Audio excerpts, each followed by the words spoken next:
ఎత్ర ఎత్ర రఘునాథ కీర్తనం తత్ర తత్ర కృతమస్తకాంజలిం బాష్పవారి పరిపూర్ణలోచనం మారుతిం నమత రాక్షసాంతకం. రామచంద్రుడు అనగానే మనకు ఎవరు గుర్తొస్తారు? ముందుగా హనుమత్ స్వామి.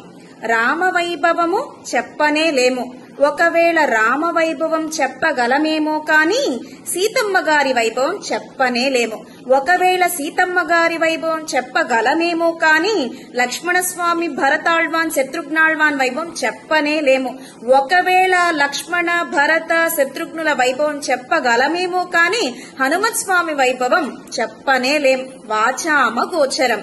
రామనామం, రామ సంకీర్తన, రామ జపం ఎందు అంత ఈడుపడిన వారు మన హనుమత్ స్వామి. చిన్న పిల్లలు రామనామ సంకీర్తన చేసినా అక్కడ వేంచేసి ఉంటారు మన హనుమత్ స్వామి. ఎక్కడ రామాయణ పారాయణ జరుగుతూ ఉన్నా అక్కడ వేంచేసి ఉంటారు మన హనుమత్ స్వామి. ఎక్కడ శ్రీమద్ రామాయణం నవాహం జరుగుతున్నా అక్కడ వేంచేసి ఉంటారు మన హనుమత్ స్వామి.